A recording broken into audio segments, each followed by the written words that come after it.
Dear students, we are going to start the next paragraph. I want to drive a car. Mukesh insisted on being his own master. I will be a motor mechanic, he announces. अब इस paragraph में अनीस जंग जो है question करती हैं। एक लड़का है जिसका नाम मुकेश है। ये अलग यहाँ से स्टोरी शुरू होती है। इसमें राइटर का क्वेश्चन है कि Mukesh, what do you want to become in your future? तुम भविष्य में क्या बनना चाहते हो? What is your target? What is your goal? तो मुकेश कहता है I want to drive a car. यही से टाइटल भी बन रहा है कि मैं एक कार को ड्राइव करना चाहता हूँ। मुकेश इंसिस्ट का मतलब ज़ोर देना, ठीक है, किसी चीज़ के लिए, ठीक है, इसरार करना, बजिद हो जाना, ज़िद करना। तो Mukesh insist on being his own master. Mukesh इस बात पे अड़ा हुआ है कि वो एक मास्टर, स्वयं का मास्टर बन जाए। I will be A motor mechanic. मैं क्या बनना चाहता हूँ? एक मोटर मैकेनिक बनना चाहता हूँ। मैं मैकेनिक का मतलब होता है गाड़ी के बारे में एक्सपर्ट, ठीक है, गाड़ी चलाना, गाड़ी बिगड़ जाए उसको रिपेयर करना, ठीक है, जितना काम गाड़ी के अंदर हो सकता है वो इसका मास्टर बनना चाहता है। कौन? मुकेश। ही अनाउंसेस का मतलब ही रिप्लाइज, ही आंसर्स। किसके क्वेश्चन का जवाब देता है मुकेश? अनीस जंग जो कि राइटर हैं, वो उसके क्वेश्चन का जवाब देना चाहता है। जब मिस अनीस जंग ने पूछा कि what is your target, what is your future plan, तो उसने कहा कि मैं एक मोटर मैकेनिक बनना चाहता हूँ। नहीं, वो ख़त्म हो गई। डू यू नो, ये पूरा क्या नाम है उस एरिया का, जितने उस लोकेलिटी में जितने लोग हैं। अनीस जंग ये कहना चाहती है कि देखिए इनके घर का बिज़नेस क्या है और इनकी सोच क्या है। जिनकी जो सोच है उस सोच को फुलफ़िल करने के लिए कितना हार्ड है। Do you know anything about cars? उनका अगला क्वेश्चन है कि मुकेश, क्या तुम कार के बारे में कुछ भी जानते हो? आई आस्क मतलब आई आस्क्ड, मैंने पूछा किससे? मुकेश से कि do you know anything about cars? क्या कारों के बारे में कुछ भी जानते हो, कुछ नॉलेज है उसका? मुकेश कह रहा है कि आई विल लर्न, मैं सीख लूँगा। आई विल लर्न, मैं सीख लूँगा to drive a car. Although this time I have no idea, ठीक है, about car. I don't know how to drive a car. मैं कार के बारे में, कार को चलाना नहीं जानता, लेकिन after some time I am sure that I will learn to drive a car. मैं कार को चलाना सीख लूँगा। ही आंसर्ड, कौन आंसर्ड? मुकेश आंसर्ड। मुकेश ने जवाब दिया, लुकिंग स्ट्रेट इनटू माई आइज़। लुकिंग स्ट्रेट इनटू माई आइज़ एक सेंटेंस है, एक फ्रेज़ है। इट मीन्स पूरा मतलब आँख में आँख मिला करके, with confidence and determination. With confidence and determination, पूरी क्या नाम है कॉन्फिडेंस के साथ, और क्या नाम है दिल का जो मजबूत इरादा था उसके साथ उसने जवाब दिया कि I will learn to drive a car. अब इसके बाद अनीस जंग कहती हैं कि his dream looms like a mirage amidst the dust of the street that fill his town Firozabad, famous for its bangles. His dream, उसका ख्वाब, उसका सपना, उसका ख्याल, लूम से, लूम मीन होता है अपीयर, इनडिस्टिंक्टिवली मतलब धुंधला दिखाई देना। मतलब उसका जो सपना था लाइक ए मिराज, एक मिराज की तरह था। मिराज कहते हैं शराब नहीं, शराब छोटी सी से, मतलब शराब किसको कहते हैं? जैसे आप गर्मी के दिनों में, मई जून के महीने में जब रोड पे जाते हैं तो लगता है कि दूर जो है पानी गिरा हुआ है या ऑयल गिरा हुआ है, जबकि रियल में ना पानी रहता है ना ऑयल रहता है। वो क्या नाम है, reflection of light. Refraction of light का कमाल है, ठीक है। तो यहाँ पे राइटर बोल रहा है कि his dream looms like a mirage. उसका सपना जो है एक ऐसा, एक शराब की तरह है, मिराज की तरह है, जिसके अंदर कोई रियलिटी नहीं है। आप रेगिस्तान में जब जाएंगे तो ऐसा लगेगा कि जैसे आगे एक तालाब है, आगे एक नदी है या पानी है, जबकि रियलिटी में ऐसा होता नहीं है। वो हकीकत क्या होती है, वो रिफ्रैक्शन ऑफ लाइट होता है। जब क्या नाम है, प्रकाश की किरण एक माध्यम से दूसरे माध्यम में जाती है, ठीक है, व्हेन द लाइट रेज इंटर्स, ठीक है, या comes from one medium and इंटर्स another medium, तो क्या होता है, ये नॉर्मल की तरफ या तो बेंड होगी या तो अवे होगी। उसी घटना को मिराज कहते हैं, ठीक है। रिफ्रैक्शन ऑफ लाइट की वजह से हमको गर्मी के दिनों में ऐसा महसूस होता है कि आगे कुछ, ठीक है लेकिन वो कुछ होता। तो राइटर बोल रही कि उसका जो सपना है एक मिराज की तरह से है, एक ऐसा है कि क्या नाम है कि seems that it will be true. ऐसा लगता है कि ये भविष्य में सही हो जाएगा, but actually it will not be so. लेकिन हकीकत में ऐसा होता नहीं है। वो भी कहाँ पे, amidst the dust of streets से, गलियों के धूल के बीच, मतलब फिरोज़ाबाद जो गलियां हैं, गलियां धूल से अटी हुई है, हर तरफ धूल है, डस्ट के पार्टिकल्स हैं, उसमें इस बच्चे का एक सपना है। अगर आपका सपना ऊंचा है तो आपको ऐसी जगह होना चाहिए जहां पे उस चीज़ को हासिल करने के लिए सब कुछ प्रोवाइड कर दिया जाए। इसके घर की कंडीशन ये है कि सब लोग चूड़ियों को बनाने में बिज़ी हैं, पढ़ा लिखा कोई है नहीं। इस बच्चे का सपना है थोड़ा सा घर का जो ऑक्यूपेशन है, पेशा है, हट करके है। तो अनीस जंग का कहना यह है कि it is impossible to achieve that target living in the dust of street that fill his own town Firozabad. मतलब एक बच्चा एक ऐसी गली में रह रहा है जो धूल से अटा हुआ है। वो धूल जो है फिरोज़ाबाद शहर को क्या कर रहा है, भर दे रहा है। हर गलियों में क्या है, धूल है, कचरा है, ठीक है, डस्ट के पार्टिकल्स है। Famous for its bangle. और फिरोज़ाबाद किसके लिए मशहूर है, चूड़ियों के लिए मशहूर है। वहाँ चूड़ियाँ बनाई जाती हैं। Every other family in Firozabad, Firozabad के अंदर हर दूसरा परिवार इज़ इंगेज्ड, बिज़ी है, व्यस्त है, इन मेकिंग बैंगल्स, चूड़ियों को बनाने में। It is the centre of India's glass blowing industry. ये फिरोज़ाबाद एक सेंटर है ऑफ इंडियाज़, इंडिया के ग्लास ब्लोइंग कहते हैं, ठीक है, industry related to making glass. ऐसी इंडस्ट्री जहाँ पे ग्लास के बनाने का काम होता है। तो फिरोज़ाबाद एक ऐसा सेंटर है जो भारत का, ठीक है, भारत में सबसे ज़्यादा ग्लास को बनाने का कारखाना या इंडस्ट्री या फैक्ट्री वहाँ पाई जाती है। वेयर फैमिलीज़ हैव स्पेंट, जहाँ पे परिवार ने, कई परिवारों ने, बहुत सारे परिवारों ने स्पेंट जनरेशन से, पीढ़ियों को लगा दिया है, नस्लों को ख़त्म कर दिया है।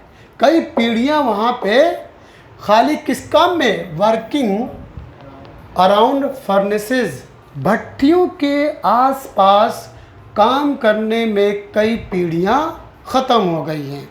मतलब यहाँ कहने का ये है कि फिरोज़ाबाद किसके लिए मशहूर है, बैंगल्स के लिए, जहाँ पे भारत का ग्लास ब्लोइंग सेंटर पाया जाता है। और वहाँ पे कई पीढ़ियाँ जो हैं, ठीक है, उस भट्टी के आसपास चूड़ियों को बनाने में, वेल्डिंग ग्लास को जोड़ने में, चूड़ियों को बनाने में, ठीक है, for all the women in the land. ऐसा लगता है कि सारी औरतों की चूड़ियाँ इसी धरती पे बनाई जाती है। मुस्की मार रहे भाई, ऐसा लगता है कि पूरे भारत की यही वो सरज़मीन है, यही वो भूमि है जहाँ पे सारी औरतों की चूड़ियाँ यहाँ बनाई जाती हैं। It is the centre of India's glass blowing industry where families have spend generation, जहाँ पे परिवारों ने कई पीढ़ियाँ ख़त्म कर दी वर्किंग, काम करते हुए अराउंड फर्नेसेज। फर्नेस किसको कहते हैं बच्चों? देखें यहाँ पे लिखा क्लोज्ड रूम, एक बंद कमरा है। वेयर हीट इज़ प्रोड्यूस, जहाँ पे हीट को प्रोड्यूस किया जाता है। अब इसके बाद Mukesh families is among them, Mukesh का परिवार भी उन्हीं में से एक, किस में से एक है? चूड़ियों को। अब मुकेश का सपना क्या है कि I want to drive a car, I want to become a driver, I want to become, आगे क्या यहाँ पे लिखा था? Mechanic, motor mechanic. While condition ये है कि इनके घर वाले भट्ठी के आसपास रह करके दिन भर काम करके चूड़ियाँ बनाते हैं। अब इसके बाद नन ऑफ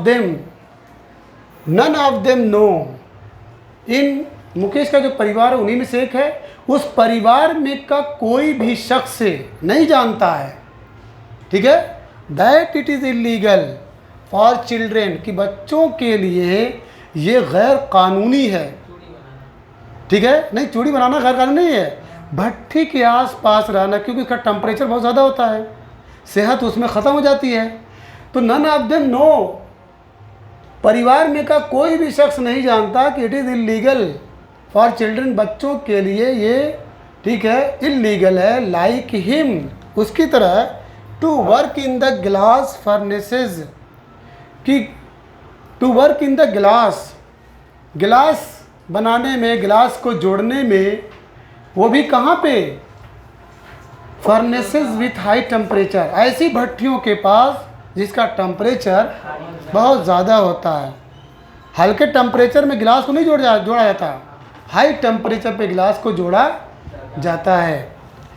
वो भी देखिए in dingy cell without air and light, dingy कहते हैं, देखिए 6 नंबर पे, डिंगी जो है डार्क, डर्टी, लैकिंग ब्राइटनेस, ऐसा कमरा जो अंधेरा हो, गंदगी हो, लैकिंग ब्राइटनेस, रोशनी की कमी हो, a space that is not well maintain, ऐसी जगह जिसको पूरी तरीके से मेंटेन, वैसी जगह पे ये लोग काम करते हैं। सेल माने कोठरी होता है, डिंगी सेल, ऐसी कोठरी, ऐसी जगह जहाँ पे, ठीक है, रोशनी या प्रकाश न पाया जाए, विदाउट एयर, हवा न हो, एंड लाइट, और जो रिक्वायर्ड प्रकाश हो, रिक्वायर्ड लाइट हो, वो न पाया जाए।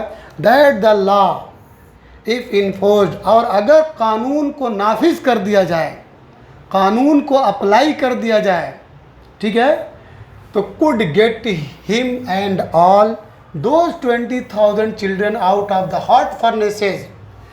तो कुड गेट हिम का मतलब इन्हें बचाया जा सकता है, किनको?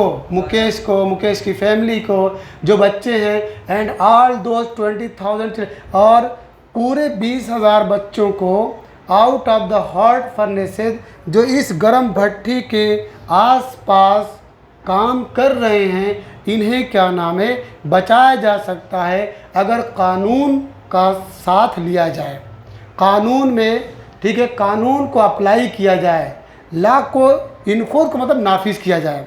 भाई कानून तो बना है लेकिन कानून नाफिज नहीं होता। अगर किसी भी मुल्क के अंदर रूल रेगुलेशन डिसिप्लिन को मेंटेन कर दिया जाए, लॉ को अप्लाई कर दिया जाए, तो इस धरती पे अत्याचार नहीं होगा, अन्याय नहीं होगा, सारे लोगों की ज़िंदगी में हैप्पीनेस मिलती रहेगी। तो वही कह रहा है कि if enforced could get him, अगर कानून को अप्लाई कर दिया जाए, कानून को नाफिज किया जाए, तो could get him and all those 20,000 children, तो उसे और 20,000 बच्चों को उस भट्ठी के पास जो काम कर रहे हैं उन्हें बचाया जा सकता है। Where they slog their daylight hours often losing the brightness of their eyes, slog mean होता है बच्चों to work hard for a long period, बहुत देर तक काम करना, जो कि बोरिंग हो जाता है ना। काम करने की भी एक लिमिट है, ठीक है। हर इंसान को तब तक काम करना चाहिए जब तक उस काम को करने में उसका मन लगे। यही सेम केस पढ़ाई का भी है। अगर स्टूडेंट का मन पढ़ाई में न लगे तो स्टूडेंट को उस वक्त नहीं पढ़ना चाहिए, और पढ़ाई डेली नहीं पढ़ना चाहिए। पढ़ाई तब पढ़ना चाहिए when you have a lot of problem, जब आपको समस्या हो, आपके पास प्रॉब्लम ही नहीं और स्कूल आप चले आ रहे हैं।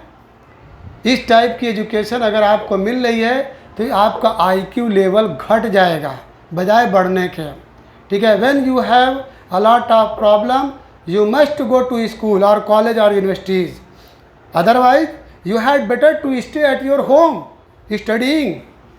तो यहाँ पे बच्चों की बात है कि वेयर दे, जहाँ पे ये लोग, कहाँ, कौन लोग, फिरोज़ाबाद के लोग, फिरोज़ाबाद के बच्चे, वर्कर। स्लॉग, स्लॉग का मतलब बहुत मेहनत कर रहे हैं, टू वर्क हार्ड, सख्त मेहनत कर रहे हैं, बहुत देर तक मेहनत कर रहे हैं। डे लाइट आवर, जब तक सूरज निकला, जब तक दिन है, दिन भर ये लोग मेहनत कर रहे हैं। Often losing the brightness of their eyes, अक्सर तो ऐसा हुआ कि अक्सर लोगों की जो ब्राइटनेस है, आँख की रोशनी है, वो क्या हो गई, चली गई, लूज़ हो गई आँखों से। अभी कम हुई उम्र है लेकिन आँखों से कायदे से दिखाई नहीं देता। वजह क्या है कि बहुत ज़्यादा काम कर रहे हैं, ऐसी जगह काम कर रहे हैं जहाँ पे पर्याप्त मात्रा में प्रकाश नहीं है। हमेशा देखिए स्टूडेंट जब डिम लाइट में पढ़ता है तो बहुत जल्द उसको चश्मा लग जाता है। तो बहुत ज़्यादा काम करने की वजह से इनकी आँखों की रोशनी क्या हो गई है, कम हो गई है। Mukesh eyes beam as he volunteers to take me home, which he proudly says is being rebuilt. We walk down stinking lanes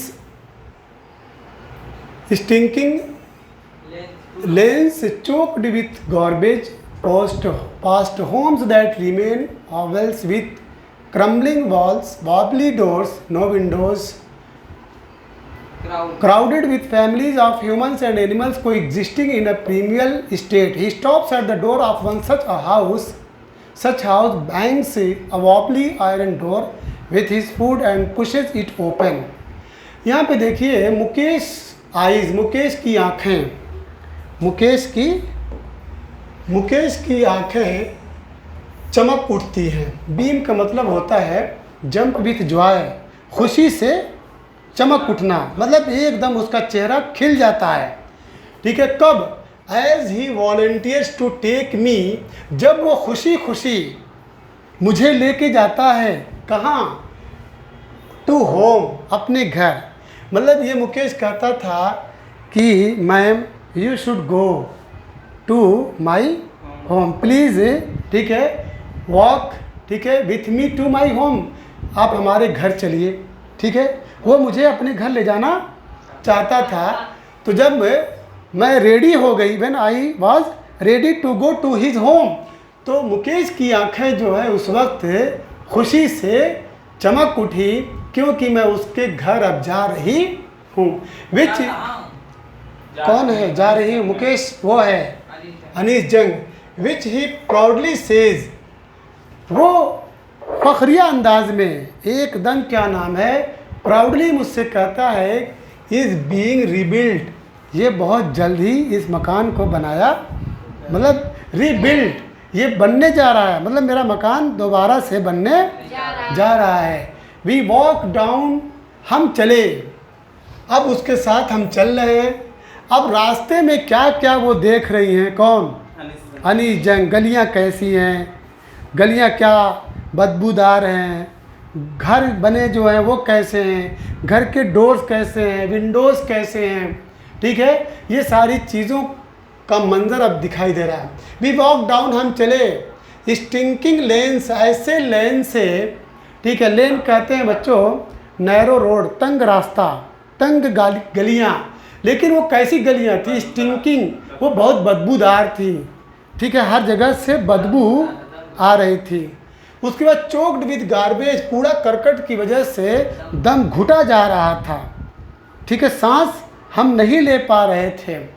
past home से, ऐसे घरों से हम गुजरे दैट रिमेन हॉवल्स, जो अभी भी किस कंडीशन में थे, वो कॉटेज थे, झोंपड़े थे, वो घर, ठीक है, सीमेंटेड नहीं थे, बल्कि क्या नाम है, घास फूस के बनाए गए थे, विथ क्रम्बलिंग वॉल, और उनकी दीवारें क्या हो रही थी, ढह रही थी। क्रम्बलिंग मतलब ढह रही थी, मतलब उसको रीबिल्ट नहीं किया गया, वो पुराने ज़माने से जैसा बना था वैसा ही बना था। वे घर बहुत ही क्या नाम है, खस्ता हालत में थे, ठीक है।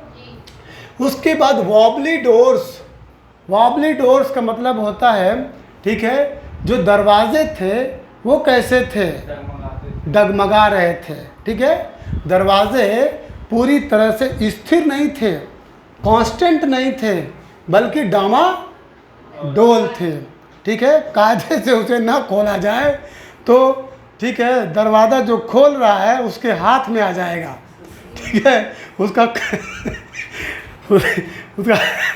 उसका कब्जा उब्जा जो था ना, वो जो है वो जंग से एकदम ख़राब हो गया था। नो विंडोज, उन घरों में खिड़कियां नहीं थी, उन घरों में खिड़कियां नहीं थी। Crowded with families of humans and animal, और जो है इंसान तो इंसान, जानवर भी, ठीक है, साथ में रहते थे। जहाँ इंसानों की भीड़ थी वहीं पे जानवरों की भीड़ थी, मतलब इंसान और जानवरों के परिवारों की एक ज़बरदस्त भीड़ लगी हुई थी।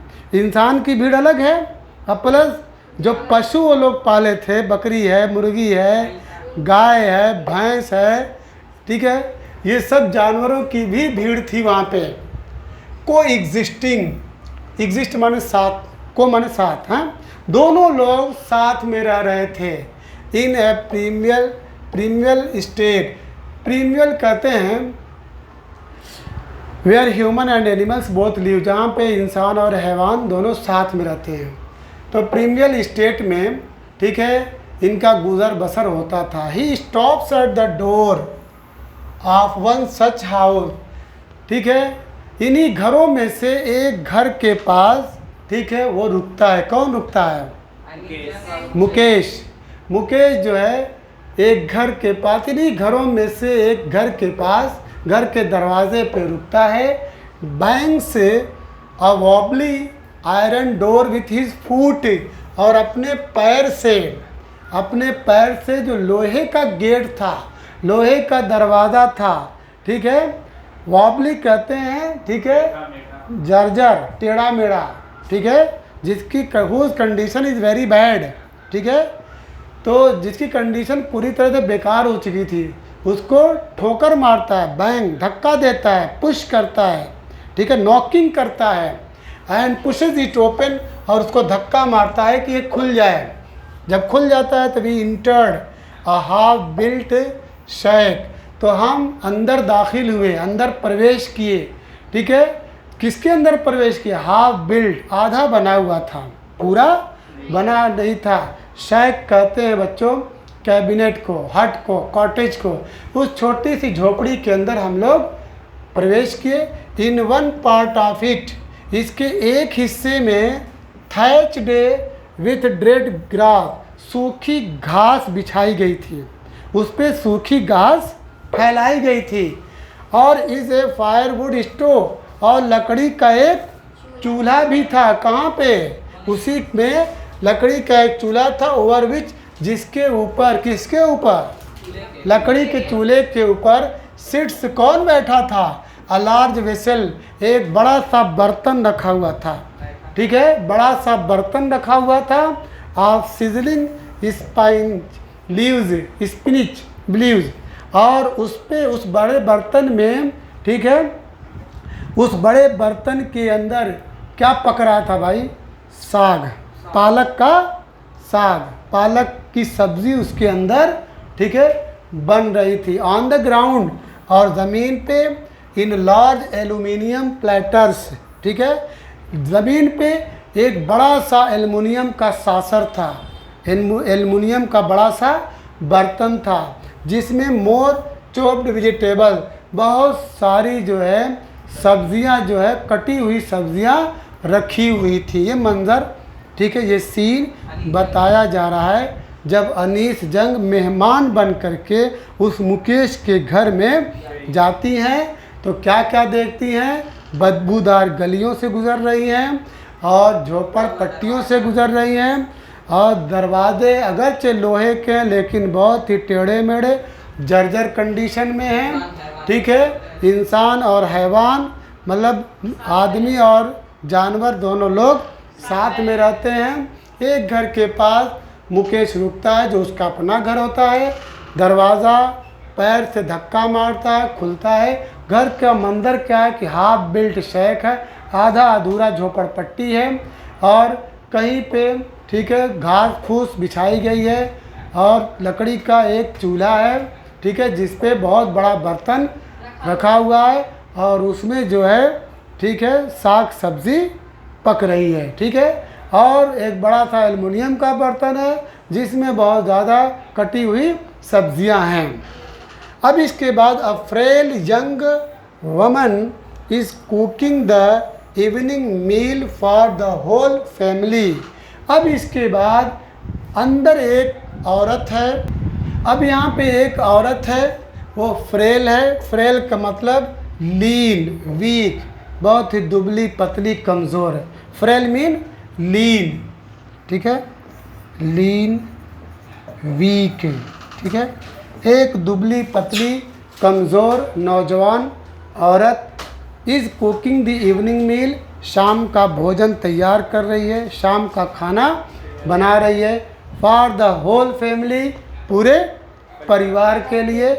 Through eyes filled with smoke, खाना बनाने की वजह से उस बेचारी की आँखों में, ठीक है, ठीक है, फिल्ड विथ स्मोक, धुआं भर जा रहा है। जाहिर सी बात है, आजकल जो फैसिलिटीज़ प्रोवाइड कर दी गई है, आपके पास गैस चूल्हा है, ठीक है। उस ज़माने में लकड़ी पे खाना बनता था। लकड़ी कभी सूखी रहती थी, कभी गीली रहती थी, तो आँच कभी कभी कम देती थी लकड़ी, लेकिन धुआं बहुत ज़्यादा देती थी, ठीक है। फुकनी से फूंकते फूंकते आँख में आंसू आ जाता था। बार कैप अच्छी बात यह थी कि छोटी फुकनी नहीं थी उस ज़माने में, बड़ी फुकनी थी, ठीक है।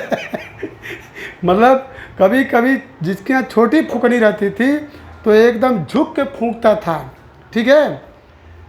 तो वो औरत जो है पूरे परिवार के लिए रात का भोजन तैयार कर रही है।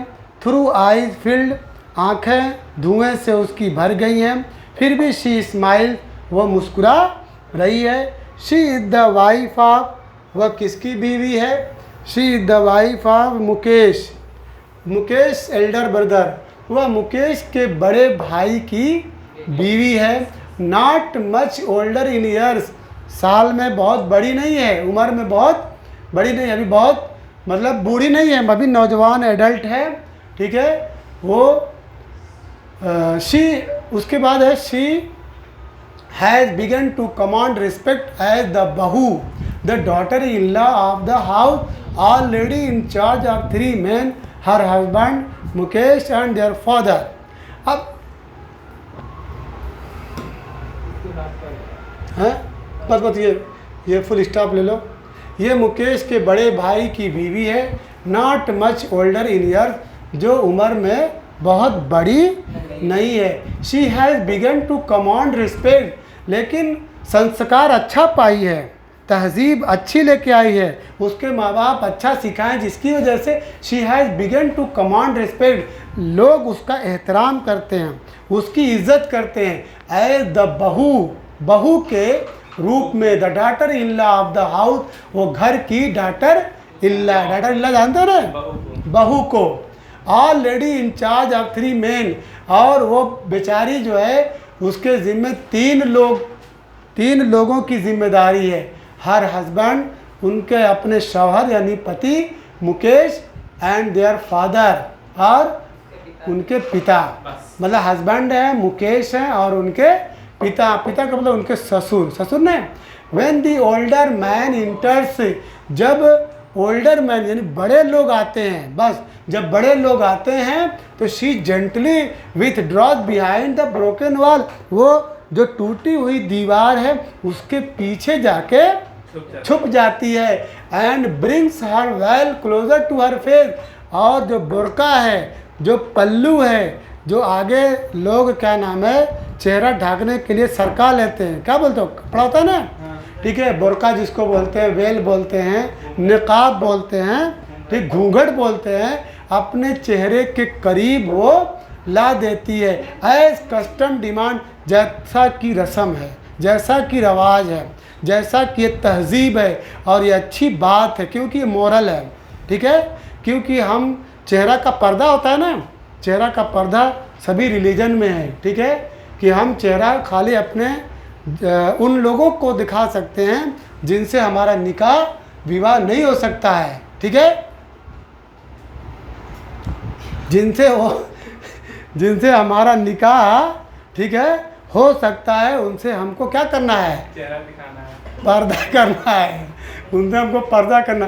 तो जैसा कि कस्टम है, जैसा कि रिवाज है, ठीक है, तो बच्चों एज कस्टम डिमांड, जैसा कि ये रिवाज है, जैसा कि ये तहजीब में पाया जाता है, ठीक है, कि daughter in law must well their face, कि जो डॉटर इल्ला होती है उनको ज़रूर अपने चेहरे को, ठीक है, फॉर मेल एल्डर्स, जो मेल एल्डर्स हैं, जो बड़े लोग हैं, ठीक है, मर्द में जो बड़े लोग हैं उनसे पर्दा किया जाना चाहिए।